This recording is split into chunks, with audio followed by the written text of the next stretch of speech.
all in the group like a gang of birds, I make them fly. We're here with Young Zeek, CEO, and we're talking about his project, Death Before Dishonor, Volume 2, Return of Young Zeek. What's up, Zeek? How are you? I'm blessed. It's another day. Enjoying the city. You enjoying the ride? I am. I haven't been on here in a long time. It's my first time on a big boat, so I'm enjoying it.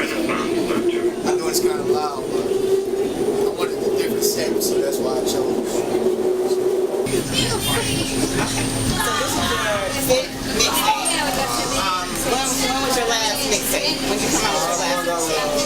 I think it was had to be 2000. Matter of fact, it was beginning of 2014, and Say Hello to the Bad Guy. That was my last mixtape. Okay, so now why a break? Because in today's music industry, people come out with mixtape albums back to back. Why did you take a break between your last project? Honestly, I had a lot of personal issues going on. A lot of things I had to handle. A lot of things I had to separate from the music. And I didn't have a lot of time to just lock in and just do music or concentrate on what I wanted to do, or get on the road and promote and do a lot of stuff. So this is like the rebirth of me finally saying I'm stepping away from that and giving my all to music again. So it's a blessing. It's truly a blessing, and I just got right with God. And it's a good thing just to know where you want to be. The next station is Millender Center. What are you looking to accomplish with this mixtape that you haven't accomplished with your other four? Like, how is this one going to be different for you?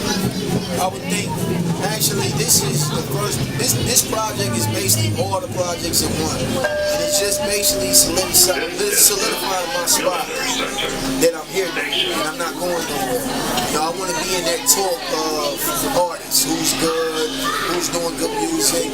I want to be that guy that people talk about. So I'm just solidifying my spot. And this time is more focused. I ain't going nowhere. So I can never say I was inconsistent with music. I was inconsistent after the music, as far as the grinding, touring, and, you know, not taking shows.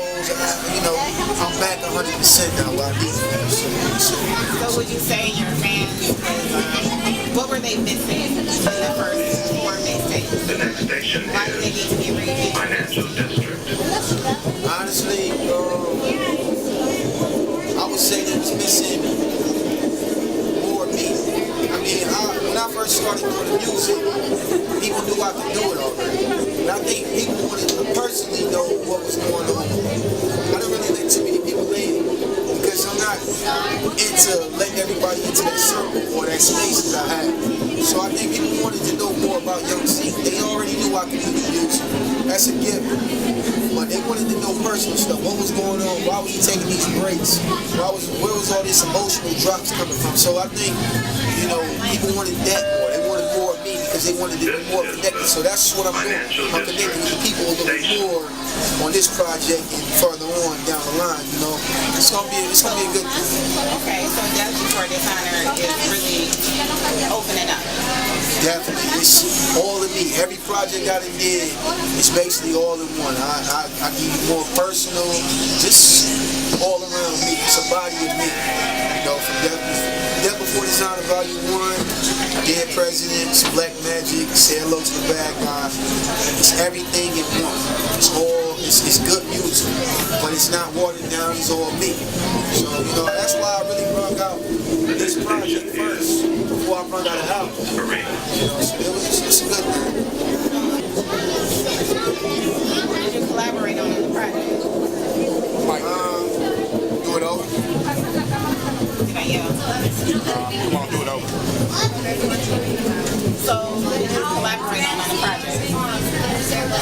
Honestly, this is more of like a personal project, but royalty gang members from Mac Millie, KO from the Color, to Mac Murdoch, my boy War, and my big bro Skrill from the Color. I ain't really do too much collaboration because this is really more of my project, so I ain't really do too much collaborations, but more just, you know, I just kept it more in-house. Okay. So you mentioned Highland Park. I know you're from Highland Park. Why don't you tell the viewers where Highland Park is, what Highland Park is, and why is it important to you in your music? Well, Highland Park is a city within a city. That's all I can say. It is. Right inside of Detroit, Yeah, right? exactly. What is it? Right off the 6 mile. I mean, what Highland Park represents means to me. I mean, it is me. I mean, that's where I grew up from. I learned everything from Highland Park, from the good to the bad. Highland Park is very important to me because we were always, we wasn't given those opportunities that everybody else got. Because if you was from Highland Park, the opportunities were small. People didn't really think that you could make it out of Highland Park. So for a guy like me, not saying that I made it, but the levels that I'm taking myself up, it feels good. And it feels good to go back to that community and help out my people, because that's what my heart is at. It's gonna always be there. You know, I know everybody in Highland Park. I ain't saying at one time Highland Park was divided, but that's still home for me. No matter wherever I go, I still hold my city down. So Highland Park is just, that's where my energy comes from. From the good, to the bad, to the struggle, to the positive, it all goes from Highland Park. That's where it starts, that's where the foundation is. Yeah, that's all. So, what inspires you? This is Music, the life, whatever. What inspires you? station. What inspires me the most, it would like to be two things: life and my kids. My kids are my everything. I want to build that foundation for them that I didn't have, and give them a different type of structure, because I'm doing stuff past music. In life itself, just learning how to evolve, learning how to change, learning how to adapt to different environments. Life throws some curveballs your way. You gotta know how to adapt to certain things and learn how to change certain things. So just life with my kids and just growing as an individual. You know, I had to do, when I took a step back from music, I did a lot of soul searching. To come back to music, it took a lot for me because I had a lot of stuff going on, and personally that actually drained all my energy. So for me to come back to this music because I love it so much, it's a blessing. So life and my kids, really just family. That's my motivation. And how long have you been doing music? I've been doing music my whole life. I mean, I always been around music. I mean, when I was a kid, I was making up little songs, playing around. But it all started at my boy K.O. house on a karaoke machine. It's funny that I remember that. So that's when you decided to actually, that you were good enough to record yourself. Yeah, the karaoke machine made it happen. I don't know why. A lot of people say they start from karaoke machine, but I started actually from a karaoke machine. That's when I first started rapping. So, yeah. Okay, now with the years that you have under your belt as an underground hip hop artist, what would you say is the most valuable lesson that you've learned being in the game? Knowing your business, and not having a lot of people around you that, I would say, less friends, more business partners, more strong people around you that can hold your own. Because when you're doing business and you're trying to carry everybody else, you tend to start sinking because they're sinking. And know your business, paperwork wise, you gotta know your numbers, you gotta know your worth. So when you're doing this music, don't do it for the money, but do it for your worth. Know your worth, know your business, and just know, you know what I'm saying, know your strengths and know what you're supposed to be doing. So that was my main thing. You know, I was so into trying to help everybody out, trying to bring everybody up, but at the same time, I mean, they was plotting at the same time. They was plotting on my downfall. The people I thought I was helping, they was plotting on me at the same time. So more I'm blessed people around me, more business people around me, you know, I pay attention to a lot more. Who is Zeek the businessman? Tell me about your business ideas. Like, This is the Times Square Zeek the station. businessman. YoungZeek.com, Loyalty Gang Clothing. I'm actually writing up treatments for movies right now. I'm writing my first actual book. And I'm just writing a lot of ideas. Like I said, my mind is everywhere. It ain't just with music because I'm always involved. You know, we was talking about the arts and stuff like that, and just taking the photography and actually getting the motivation, speaking with these kids and different little programs that I want to put these kids in because that's where the future is. That's where the foundation is. And if I can get to them early, it'll be a blessing because they're going to lay the foundation for the next generation. And the next generation. So I'm trying to bring change. You know, I'm trying to build up positive energy and stuff like that. So, you know, that's where I'm at. You know, anything that's going to bring that positive light. Charity events. That's what I'm all involved in. So I got a lot of stuff going. I'm trying to put myself in everything. Yeah, what you said earlier was that you're trying to build an empire. Yes. And that's gonna take a lot. So in your team, are you currently looking for it? Do you already have your team set up for the empire? Well, actually, I have some people.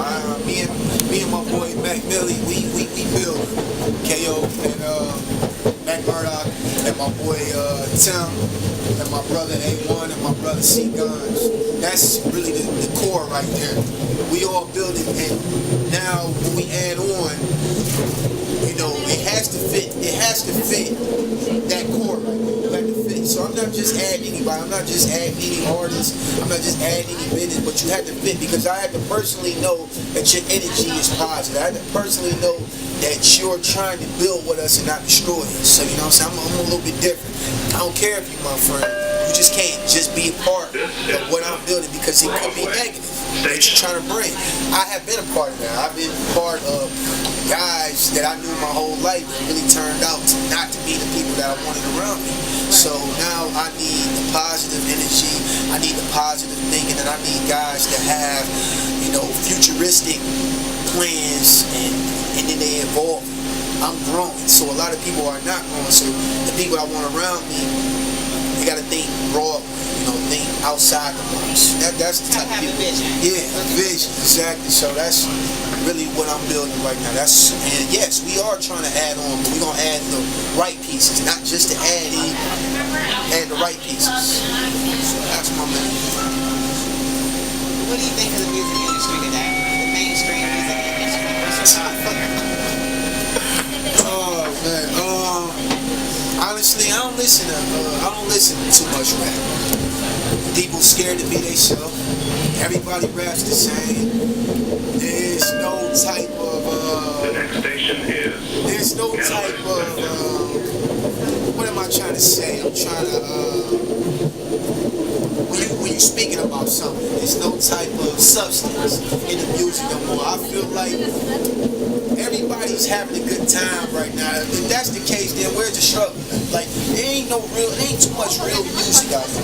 We don't really got the Dear Mamas and stuff like that. We don't got the music that we can relate to on so much. Everybody don't got $1 million. Everybody don't got fancy cars and stuff like that. So it's crazy, but I don't really relate to the music nowadays. I mean, what I hear on the radio a lot of times, I don't bash people music, I don't put people down. It's just not my taste. I don't feed off that energy and stuff. They don't have the Andre 3000s and stuff like that. So I don't rock with it too much. Would you consider yourself a trailblazer? Is that what you're looking at doing? Like a trendsetter? Yeah. I would actually say that. I would definitely say that because I'm in my own lane and I don't just rap about one thing. You know, you can never just put me in actually one category and type of music. I actually rap about everything. So I actually am setting the trends to be yourself. When you're doing this music or whatever you're doing, don't be scared to be yourself. I mean, you might be judged, but at the end of the day, you're doing you. And that's how I feel. I'm doing me.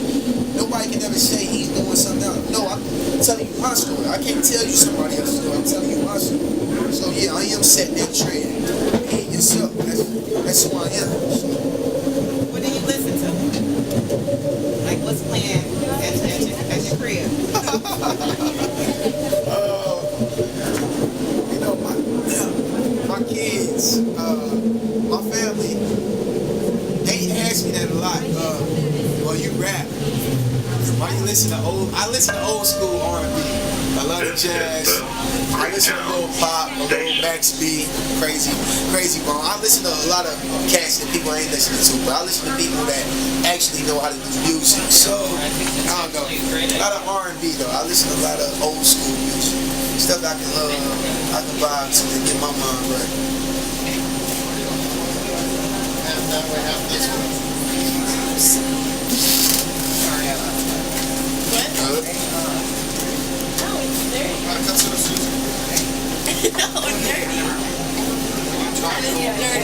So, I heard that you almost didn't do this project.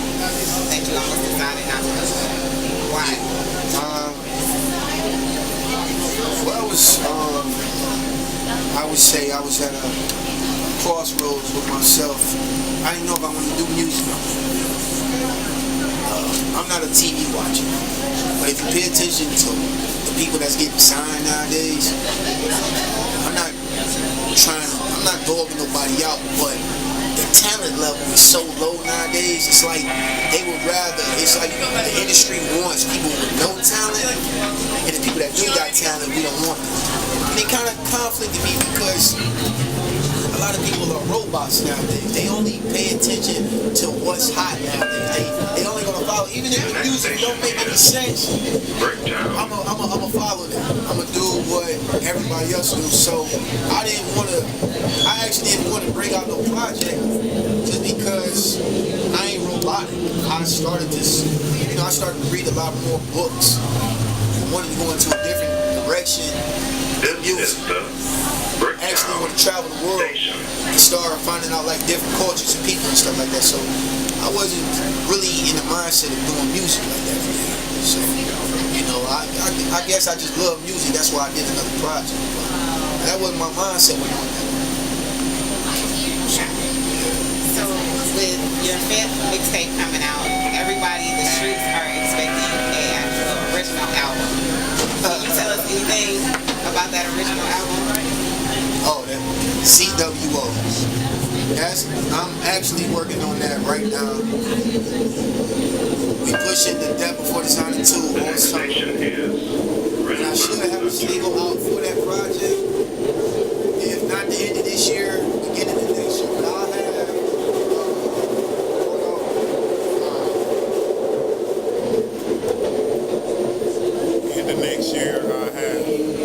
in the next year I'll have. Go. Well, around the end of next year, I'll have a single out. I mean, I got a lot of music already that can fit that project, but my mindset changes every minute, so you know, you never know. I might do a lot more new songs for this project, but I will have an original album out by next year. By next year for sure. It'll be a minute for another mixtape, but I will be putting out my original stuff soon. Real soon. I'ma drink till I throw up. After that, I'ma roll up. Tell niggas to grow up. No love when you owe us. How the fuck could you hold us? Gunshots ain't no Folgers. BB tryna mold us.